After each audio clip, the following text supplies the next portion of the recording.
부산의 한 고등학교의 3학년 학생 A군이 보건교사의 치마 속을 촬영하다가 처음 적발이 되었습니다. 당시 불법 촬영물은 해당 사진과 같이 교사의 특정 부분을 찍거나 치마 속을 촬영하는 이른바 업스커트 등 다양한 방법으로 촬영되었다고 합니다.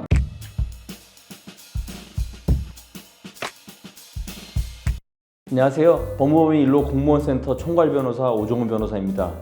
최근 한 고등학생들이 교사를 불법 촬영한 사건이 사회적으로 문제가 되었습니다. 제가 사건 내용을 살펴보는데 피해를 당한 선생님들께서는 얼마나 큰 충격을 받으셨을지 저로서는 감히 상상되지 않습니다. 그래서 오늘은 이번 사건에 대해 상세히 설명드리고 학생에게 피해를 입는 교사들이 취할 수 있는 대처 방법에 대해서 이야기해 보겠습니다.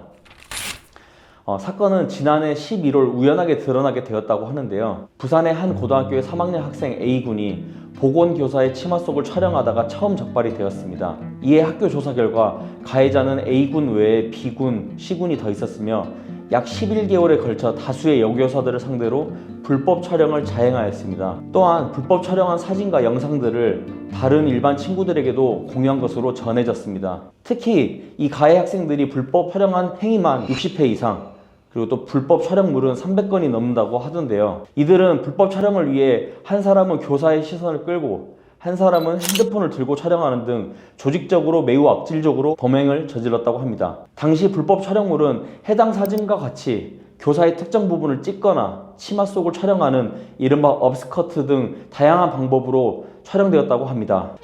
이거 진짜 어떻게 이럴 수가 있죠? 해당 사건을 알게 된 관할교육지원청은 지역교권보호위원회를 열어 가해 학생 3명에게 전학처분과 특별교육이수, 학생보호자 특별교육이수를 명령했으며 불법 촬영에는 가담하지 않았으나 불법 촬영물을 시청한 학생들에게는 학교 자체적으로 선도위원회를 열어 등교 중지 등의 처분을 내렸다고 합니다.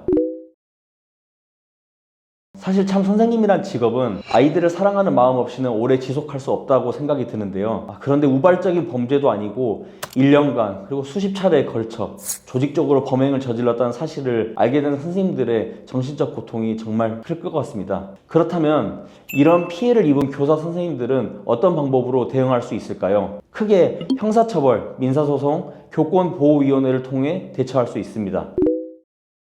타인의 신체를 몰래 촬영하는 행위, 이는 성폭력 범죄의 처벌 등에 관한 특례법 제14조 카메라 등을 이용한 촬영 위반입니다. 카메라 등 이용 촬영 혐의가 인정된다면 법 조항에 따라 7년 이하의 징역 또는 5천만 원 이하의 벌금형에 처해지게 되는데요. 이번 사건을 알게 된 해당 고등학교에서는 성폭법 혐의로 3명의 가해 학생들을 고발한 것으로 알려졌는데요. 일반적으로 학생이 교사를 폭행하거나 훔치는 등의 절도 행위를 하는 경우 어린 학생들을 위해서 학교 내부적으로 징계 등의 처분만 내리고 넘어가기도 하는데요. 이번 사건에서만큼은 선생님들을 보호하기 위해 고등학교 측에서 신속하게 대응해 주셔서 정말 다행인 것 같습니다. 그런데 선생님이라고 해서 학생들의 행동을 모두 참아야 하는 것은 아니지 않습니까? 한 번의 실수야 당연히 이렇게 눈 감아줄 수 있겠지만 개선해야 할 중대한 문제이고 또 나의 정신적 고통이 심하다면 형사고소를 진행하시는 것을 추천드립니다.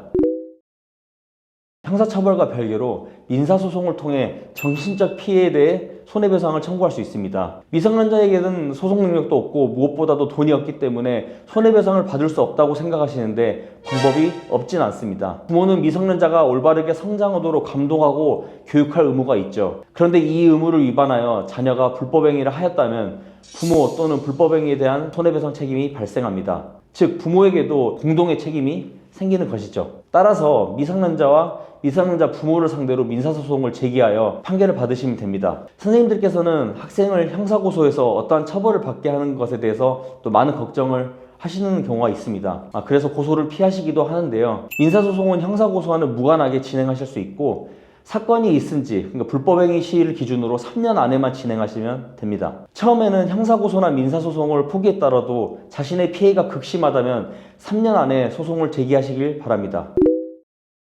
학생에게 피해를 입혔을 때에는 학교폭력심의위원회를 열게 되는데요. 교사가 학생이나 학생의 부모에게 피해를 입었다면 교권보호위원회를 진행할 수 있습니다. 교사가 입은 피해 정도에 따라 가해 학생은 학교봉사, 사회봉사부터 전학이나 퇴학 처분까지 받을 수 있습니다. 그러나 만일 교사가 교권보호위원회를 진행하는데 학교와 교육청이 미온적으로 대응한다? 이럴 때는 교육청 감사 요청을 통해 적극적으로 대처를 요구할 수 있으니 걱정 마시기 바랍니다. 오늘은 교사들이 불법 촬영 피해를 입었을 때 취할 수 있는 대처 방법에 대해 살펴봤습니다. 교사들은 학생들을 가르치는 자리에서 안전하게 일할 권리가 있습니다. 이런 사건이 발생했을 때 개인적인 고통을 감내하는 데 그치지 마시고 적극적으로 권리를 주장하셨으면 좋겠습니다. 또한 우리 사회가 교육 현장의 안전과 교사의 권익 보호에 대해 더 많은 관심을 가져야 할 것입니다. 시청자분들 끝까지 시청해 주셔서 감사합니다.